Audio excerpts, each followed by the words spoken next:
அன்பானவர்களே, அன்பு வணக்கங்கள்.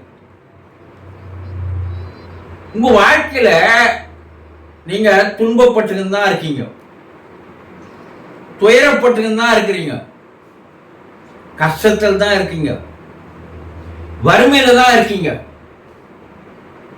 வேதனையில இருக்கீங்க, சோகத்தில் இருக்கீங்க, பிரச்சனை என்ற ஒரு வலைக்குள் மாட்டிக்கொண்டு தவித்து வரீங்க. ஒண்ணு போனா ஒண்ணு, ஏதாவது ஒரு பிரச்சனை இப்பதான் போச்சு, இன்னொரு பிரச்சனை வந்துடுச்சுப்பா. இதுல இருந்து வெளிப்பட வழி தெரியாத காரணத்தினால என்ன சொல்றீங்க? கடவுள் மேல பழிய போட்டுறீங்க. கடவுள் உங்களுக்கு கஷ்டம் கொடுக்கணும், துன்பம் கொடுக்கணும், துயரம் கொடுக்கணும், கண்ணீர் வர வைக்கணும், கவலையில வாழ வைக்கணும், வேதனையிலேயே இருக்கணும், சோகத்திலேயே இருக்கணும். கடவுள் செய்வாரா? அப்பன்னா அவர் கடவுளா? உன்னை மட்டும் துன்பத்துல வச்சு ஒருத்தனை கோடீஸ்வரனா மாற்றி வைக்கிறாருன்னா அவர் கடவுளே இல்லை. உலகில் உள்ள எல்லா உயிரினங்களுக்கும் ஒரே மாதிரி யார் பாவிக்கிறானோ அவன் தான் கடவுள். ஆனா நீங்க எளிதா யார் மேல பழிய போட்டுறீங்கன்னா, ஏன் கஷ்டத்துக்கு காரணம் கணவன் மனைவி பேர்ல பழிய போட முடியல, மனைவி கணவன் பேர்ல பழிய போட முடியல, வேற யாரையும் பழிய போட முடியல. ஏன்னா கணவன் மனைவி மேல பழிய போட்டா மனைவி சண்டைக்கு வரா.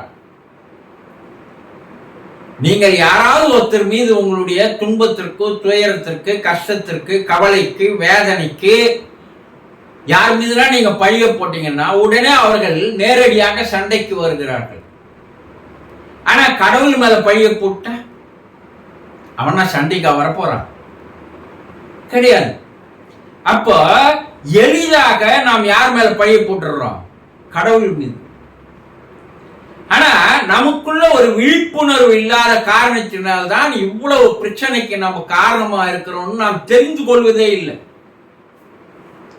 எப்போது உங்களுடைய மனதில் ஒரு விழிப்புணர்வு ஏற்படுகிறதோ, மலர்கிறதோ, அப்போதே உங்களுடைய வாழ்க்கையில் இருக்கின்ற எல்லாமே புகை மறைவது போல படிப்படிப்படியாக மறைந்து போய்விடும்.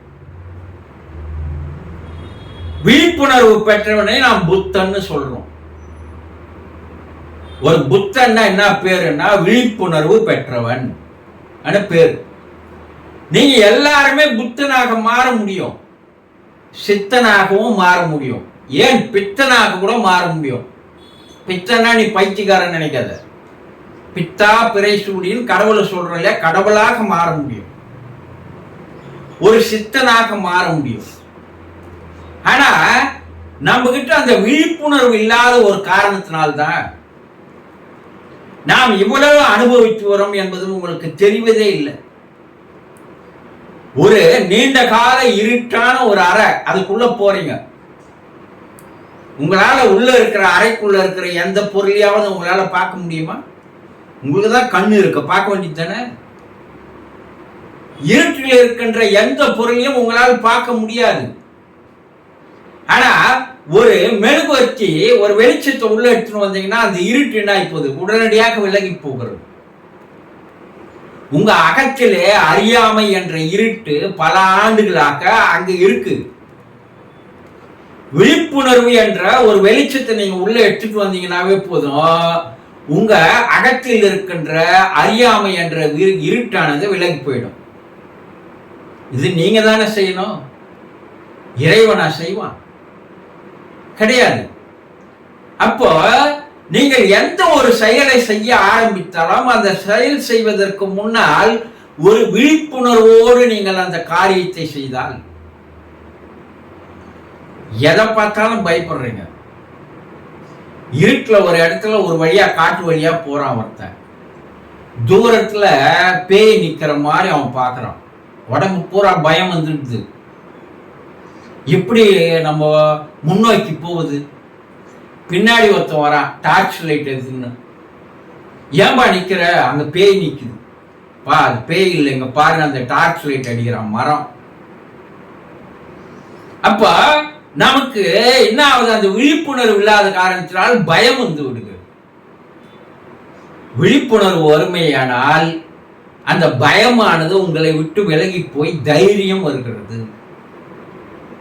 அடா கஷ்டம்தான்பா, பார்க்கலாம், படிப்படியா என்னால் முன்னேறி வர முடியும் என்ற ஒரு விழிப்புணர்வு வந்தால் எல்லாம் உங்களை விட்டு புகை போல வெளியே போயிடும். ஆனா நீங்க என்ன பண்றீங்க? அந்த விழிப்புணர்வு இல்லாமையே நீங்கள் வாழ்கிறீர்கள்.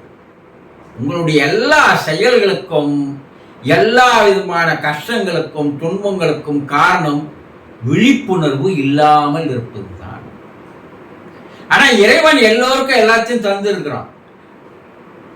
அந்த விழிப்புணர்வு பெற்றவர்கள் தான் யோகிகளாக, ரிஷிகளாக, முனிவர்களாக, சித்தர்களாக, அவதாரங்களாக மாறினார்கள். அவர்கள் வாழ்க்கையிலே மாபெரும் சந்தோஷத்தை அவர்கள் அனுபவித்தார்கள். புத்தன் விழிப்புணர்வு பெற்ற காலத்திலிருந்து அவன் இறக்கின்ற காலம் வரையில் அவனுடைய வாழ்க்கை மிக மிக சந்தோஷமாக இருந்ததாக கூறுகிறான். ஏன்னா அங்கு கவலை இல்லை. அங்க என்ன ஆகுது? நீங்கள் விழிப்புணர்வு பெற்றால் எல்லாம் மாறிவிடுகிறது. உங்க கேரக்டரே மாறுது, உங்க மனம் மாறுகிறது. மனம் மாறினாலே வாழ்க்கை மாறிவிடும். அந்த விழிப்புணர்வு மலர வேண்டும் என்றால் ஒரு அமைதி தேவை. மனசாலதான் விழிப்புணர்வு இல்லாமல் இருக்கிறீர்கள். அதே மனசு இல்லாமல் போனா விழிப்புணர்வு உங்களிடையே மலர ஆரம்பிக்கிறது. நீங்க வெற்று வானமாக இருக்கும்போது அந்த வானம் பார்ப்பதற்கு மிக மிக அழகா இருக்கும். ஆனா அந்த வானத்தை மறைக்கின்ற மேகங்கள் வர வர வர வர வெற்ற வழி தெரியாமல் போய்விடுகிறது. அது போல உங்கள் மனம் அமைதியாக இருக்கும்போது இந்த விழிப்புணர்வு மலர ஆரம்பிக்கிறது. விழிப்புணர்வு எப்படி புரிஞ்சுக்கிறோம்? ஆனா தியானம் என்ற ஒரு கலையை நீங்கள் கற்றுக்கொண்டு அதை தொடர்ந்து நாள்தோறும் செய்து வந்தால் விழிப்புணர்வானது படிப்படியாக மலர ஆரம்பிக்கிறது. அந்த மலர்ந்து விட்டால் நீங்க எந்த ஒரு செயல் செய்வதற்கு முன்னால் உங்களுக்குள்ளே ஒரு எச்சரிக்கை வருகிறது. இது சரியா, இது தவறா, இந்த செயலை நம்ம செய்யலாமா, இதனால என்ன விளைவுகள் வரும், இதனால என்ன பலன்கள் வரும். உங்களுக்குள்ள ஒரு தீப்பொறி வருகிறது. அப்போ எல்லா செயலும் உங்களால் சரியாக செய்ய முடிகிறது. அப்போ கவலை இல்லை, துன்பம் இல்லை, துயரம் இல்லை, வேதனை இல்லை, சோதனை இல்லை, சோகம் இல்லை, பிரச்சனைகளே இல்லை.